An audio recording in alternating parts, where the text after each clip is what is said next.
저는 장례 예식을 위해서 이 납골 땅을 방문할 때가 종종 있습니다. 그곳에는 유족들의 애틋한 편지가 곳곳에 놓여 있는 것을 볼 수 있습니다. 최근에 그곳에 놓인 이 편지들을 하나로 모아서 누군가 책으로 엮었습니다.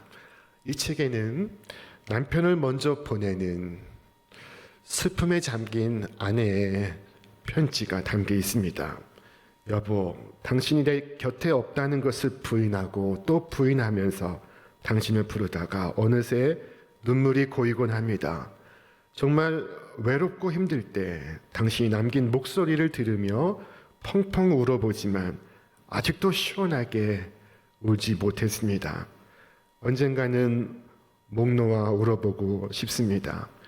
여보, 나 직장에 나갑니다. 힘들고 고통스럽지만 잘 참아내고 있습니다. 일하다가도 당신이 직장 다닐 때 힘든 것 왜 이해해주지 못했나 천장을 쳐다보고 눈물을 참곤 합니다. 하지만 아무리 힘들어도 열심히 살 테니 걱정 마세요. 아이를 먼저 보낸 아빠의 편지도 있습니다. 얘야, 정말 미안하구나. 너의 생전에 따뜻하게 못해준 것이 못내 가슴에 걸리는구나. 네가 한 말, 아버지처럼 안 살겠다던 너의 그 말, 영영 이 가슴에 지워지지 않는구나. 그리고 아빠를 먼저 보낸 딸의 편지도 있습니다. 아빠, 내가 정말로 아빠에게 가장 하고 싶은 말이 뭔지 아세요? 아빠를 사랑한다는 말이에요. 그래서 더 미안합니다. 한 번도 이런 말을 하지 못하고 아버지를 보내드렸습니다. 한 번만 아빠 품에 안겨 있고 싶습니다. 자, 우리에게는 어느 날 갑자기 사랑하는 사람과 작별을 고해야 하는 순간이 있습니다. 죽음은 순서를 가리지 않습니다. 죽음은 누가 대신할 수도 없습니다. 언젠가인지 예측할 수도 없습니다. 그때 우리는 황망함 속에 질문하지 않을 수가 없습니다. 이대로 끝이란 말인가? 이렇게 헤어지는 것이 마지막이라는 말인가? 오늘 본문 속에서 사두개인들은 그렇습니다 라고 답을 했습니다. 이 사두개인들이 예수님께 질문을 합니다. 이 사두개인들은 참 독특한 사람들입니다. 이들은 당시 유대 사회의 소수의 귀족들이었습니다. 이들은 죽은 자의 부활도 믿지 않고 영도 믿지 않고 천사도 믿지 않고 사후세계도 믿지 않습니다. 이들은 철저한 현실주의자요 물질주의자들입니다. 그들이 예수님을 책잡고자 예수님께 질문을 했습니다. 선생님, 모세는 명하기를 어떤 사람이 자식이 없이 죽으면 그 동생의 형수와 결혼해서 가문을 계승해야 한다고 하였습니다. 그런데 우리 이웃에 7 형제가 있었습니다. 마지가 장가 들었다가 자식이 없어 죽음으로 그 아랫동생이 형수와 결혼했습니다. 그리고 둘째도 죽었습니다. 그렇게 셋째도 죽었습니다. 7이 다 그렇게 하였기에 맨 나중에 여자만 남게 되었습니다. 그리고 그 여자도 죽었습니다. 그러면 부활 때 이 여자는 누구의 아내가 되겠습니까? 7이 모두 그 여자와 결혼했습니다. 이 사두개인들은 왜 부활이 있다고 사람들에게 가르치십니까? 예수님께 시비를 걸고 있는 중입니다. 이 세상이 전부인 것이지 무슨 다음 세상이 있습니까? 그리고는 자신들의 주장을 위하여 이 말도 되지 않는 상황을 설정하고 있습니다. 모세율법에는 형이 자식이 없이 죽으면 동생의 형수와 결혼하도록 하였습니다. 이를 통하여 형이 죽은 후에도 그 가문과 혈통을 유지하는 것입니다. 그리고 형수를 경제적으로 보호하는 것입니다. 당시 사회는 과부가 생존을 유지하기 극히 어려웠던 까닭입니다. 이 사두개인들은 이 모세의 혼인법을 인용하여 아들이 없이 죽었던 7 형제와 차례로 결혼한 이 여성은 누구의 아내가 되겠느냐고 질문을 했습니다. 자, 7 형제와 한 여성이 모두 부활했습니다.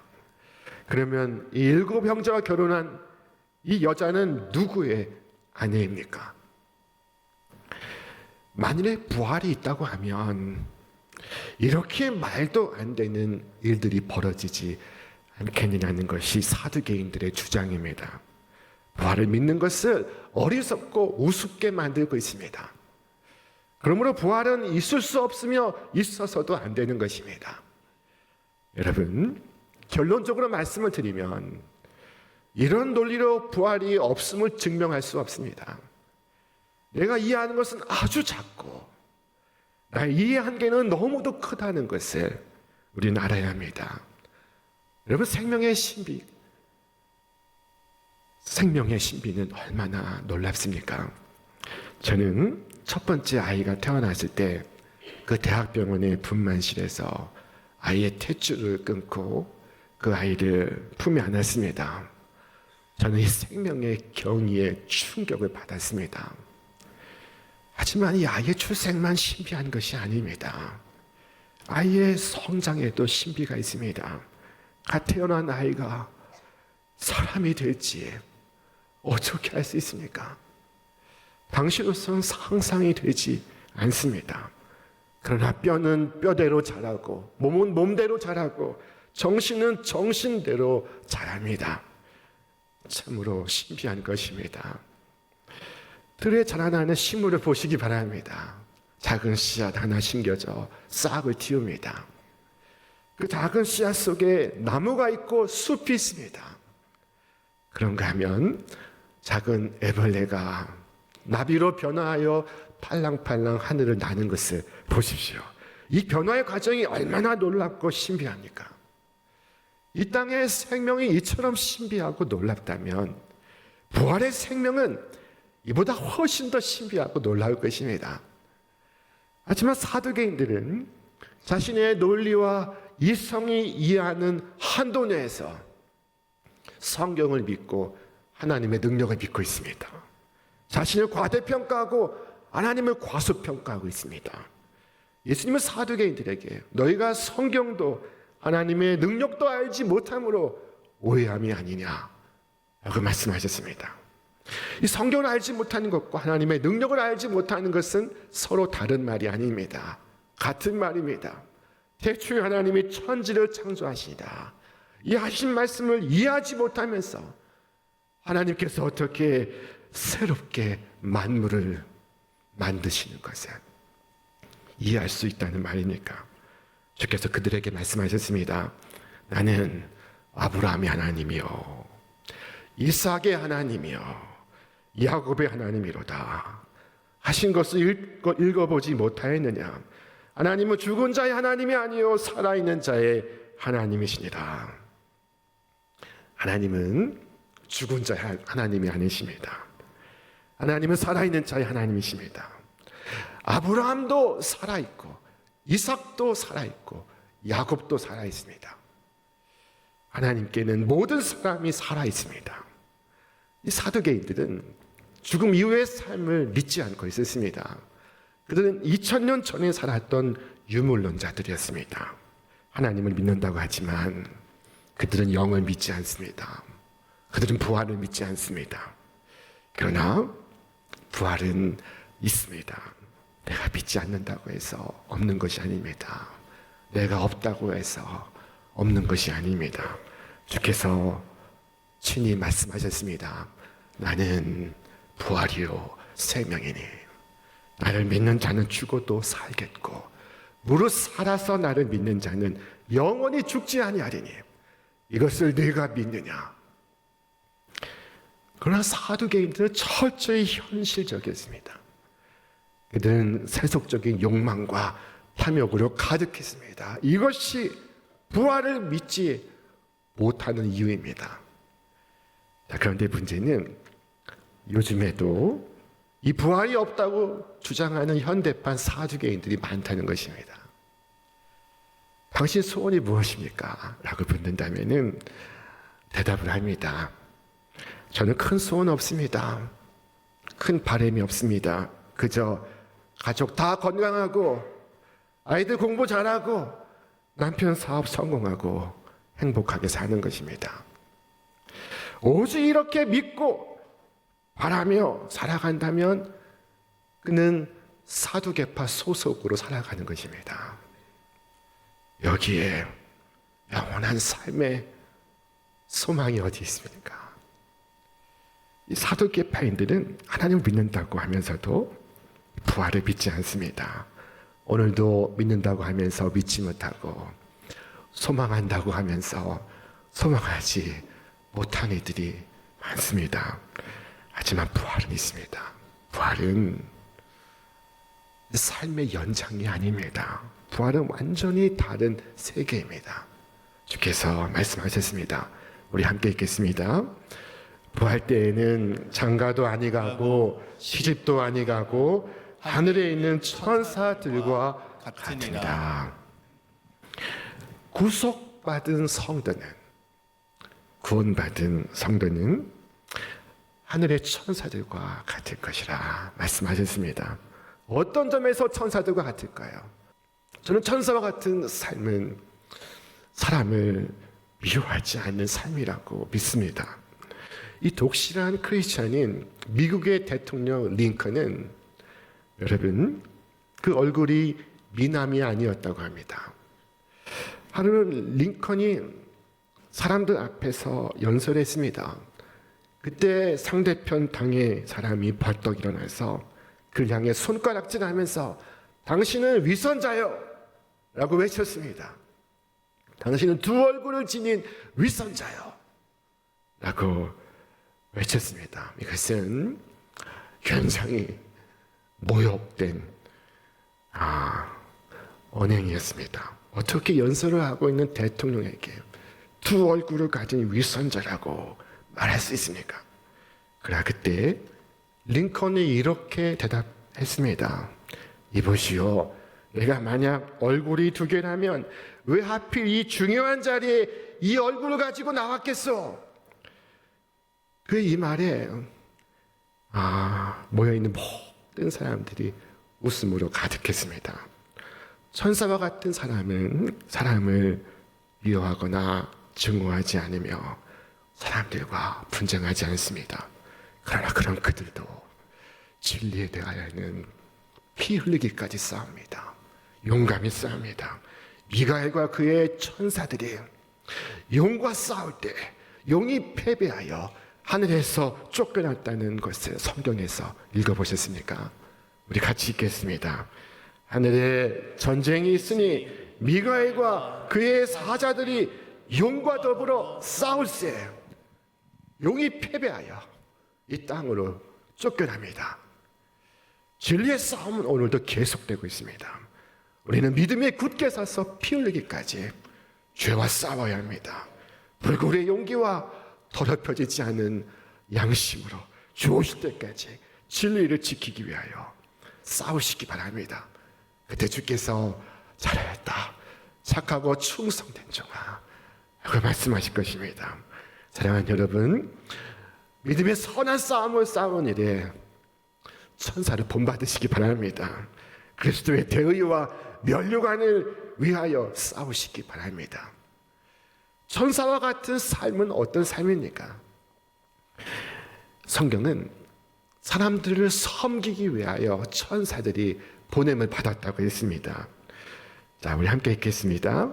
모든 천사들은 섬기는 영으로서 구원받을 상속자들을 위하여 섬기라고 보내심이 아니냐. 천사는 섬기는 존재입니다. 사랑하는 여러분, 낙심한 자들을 위로함으로써 천사가 되시기 바랍니다. 엘리야가 저 나무 아래에 누워서 낙심하고 있을 때, 그의 심신이 몹시 지쳐 있을 때 천사가 날아와서 그를 위로했습니다. 그에게 음식을 주었습니다. 바울이 배를 타고 항해할 때 큰 풍랑을 만났습니다. 그때 천사가 나타나 두려워 말라 하고 말했습니다.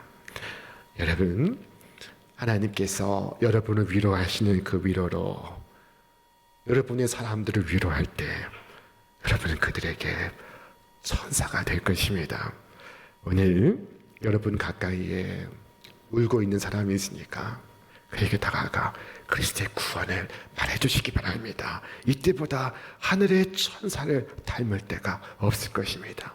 그리고 만방에 나아가 그리스도의 복음을 전하시기 바랍니다. 천사들이 복음을 전하지 않았습니까? 하나님의 말씀을 전하지 않았습니까? 여러분도 이 점에 있어서 하나님의 천사들과 같이 되시기를 바랍니다. 성경에 보면 이 천사들이 종종 사람의 모습으로 나타나곤 했습니다.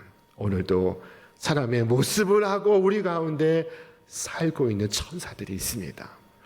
여러분 알아보시겠습니까? 무겁게 짐을 지고 가는 사람을 보고 그에게 손을 내밀어 그를 돕고 그를 격려하고 그를 위로하는 자가 있다면 그는 천사입니다. 낯선 길을 물어보면 친절하게 가르쳐주고 동행해주는 이가 있다면 그는 천사입니다. 우리 교회에도 천사와 같은 분들이 있습니다. 어젯밤에도 늦게까지 여름 성경학교를 준비하기 위해서 선생님들이 교회에 남아서 일했습니다. 자, 어떤 분은 교회 구석구석을 날마다 닦습니다. 어떤 분은 매주 식당에 가서 봉사를 합니다. 교회 어느 부서로 섬기는 권사님은 그 대원들을 자기 가정에 초대했습니다. 자, 저는 부모님의 장례식 예배에서 기도할 때마다 우리의 가정에 천사와 같은 아버지, 어머니를 보내주셔서 감사합니다 라고 대표 기도를 합니다. 부모님을 통해서 내가 하나님의 은혜를 알고 하나님의 사랑을 알게 되었습니다. 부모님은 하나님께서 내게 두신 천사들입니다. 사랑하는 여러분, 이 땅에서 부활의 삶을 천사와 같은 삶을 살아가시기 바랍니다. 주님의 선하심과 자비하심을 증거하시길 바랍니다. 하나님의 이 천사들은 주께서 명하시면 어디든 갔습니다. 가브리엘은 있는 주의 말씀대로 목동에게도 갔으며 마리아에게도 갔으며 그리고 오늘 그리스도에게도 갔습니다. 만약 두 천사가 이 땅에 파송을 받아 60년을 살아가는데 한 천사는 그의 생애 동안 많은 존경과 많은 조명을 받았습니다. 다른 한 천사는 식당에서 접시를 닦는 헛된 일을 했습니다. 여러분, 그때 이 두 천사들은 주님의 명을 수행하는 한 그것이 무엇이든 상관없다고 생각할 것입니다. 하나님께서 명하신 것은 무엇이든지 천사들이 다 이행합니다. 하늘에 빛나는 천사들은 자신이 아니라 하나님의 기쁨을 생각하고 있습니다. 자, 그것은 우리도 마찬가지입니다. 우리에게 이 모든 일이 소중한 것입니다. 우리가 행하는 이 땅의 거룩한 수고에 대하여 성경이 말씀하지 않았습니까? 우리 주 예수 그리스도의 말미암아 우리에게 승리를 주시는 하나님께 감사하노니 그러므로 우리 함께 읽겠습니다. 내 사랑하는 형제들아 견실하며 흔들리지 말고 항상 주의 일에 더욱 힘쓰는 자들이 되라. 이는 너희 수고가 주 안에서 헛되지 않은 줄을 알미라. 자, 부활의 삶은 천사와 같은 삶이요. 천사와 같은 삶은 주의 부르심에 순종하는 삶입니다. 우린 또한 찬양함으로써 천사들과 같이 될 수 있습니다. 성경에 기록되어 있지 않습니까? 너희 천사들이여 여호와를 찬양하라. 우리는 찬양함으로써 천사들과 같이 될 수 있습니다. 여러분 입에서 불평이 나오지 않게 하시기 바랍니다. 여러분의 가슴에 불만이 싹트지 않게 하시기 바랍니다. 비록 해가 비추지 않아도 하나님을 찬양하고 구름과 안개가 끼어도 하나님을 찬양하고 바람이 휘몰아쳐도 하나님을 찬양하시기 바랍니다. 환경의 지배를 받지 마시기 바랍니다. 천사들이 밤낮 가리지 않고 하나님을 찬미하고 있으니 여러분도 그렇게 하시기 바랍니다. 사랑하는 여러분, 오늘 여기에서부터 부활의 삶, 천사와 같은 삶을 시작하시기 바랍니다. 그리스도의 십자가는 그와 같은 삶으로 들어가는 문입니다. 예수님 시대에도 그렇고 지금 시대에도 그렇고 부활이 없다라고 말하는 사람들이 많습니다. 그러나 주의 피로써 구속함을 받은 성도는 부활을 믿고 영생을 믿습니다. 저 영원한 천국을 바라보며 이 땅에서 천국의 시민으로 살아갑니다. 이 땅에서 부활의 삶을 살아갑니다. 이와 같은 특권은 몇몇 사람에게만 주어진 것이 아니요, 주를 믿는 모든 자들에게 주어진 것입니다. 저희가 하늘에선 하늘의 천사들과 같으리라 하신 이 말씀은 주를 믿는 모든 자들에게 주시는 말씀입니다. 저는 1995년에 저 유럽의 화란에서 공부를 한 적이 있었습니다.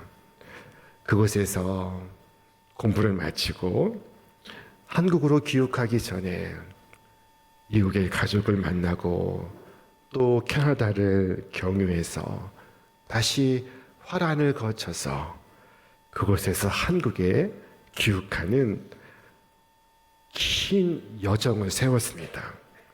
비행기를 타고 이 여행을 하면서 제가 가장 신경을 쓴 것은 어디를 가든지 이 비행기 표를 다시 확인하는 것이었습니다. 이 비행기 표를 컨펌하는 것입니다. 이 컨펌하는 것을 잊으면 항공사는 다른 사람에게 좌석을 내주었습니다. 한 번은 공항에 나가보니 컨펌이 없어서 다른 사람에게 좌석을 내주었다는 것입니다. 남아있는 좌석이 없었습니다. 비행기에 입석이 있는 것도 아니어서 그 얼마나 애를 먹었는지 모릅니다. 그리고 다음부터는 비행기를 타기 전에 항상 예약을 확인하고 또 확인합니다. 컨펌을 하고 리컨펌을 합니다. 직접 연락을 해서 나를 잊지 말라고 부탁을 합니다. 나는 여기에서 살 사람이 아니기에 컨펌을 합니다. 리컨펌을 합니다. 나를 잊지 말라고 다짐을 받습니다. 이 세상을 여행 중에 국제의 미아가 될까봐 컨펌을 하고 또 컨펌을 합니다. 여러분도 컨펌하시기 바랍니다. 우리의 삶은 여기서 끝나지 않습니다. 부활의 삶이 있습니다. 여기에서 부활의 삶, 천사와 같은 삶을 시작하시기 바랍니다. 믿음의 순례자로서 살아가시길 바랍니다.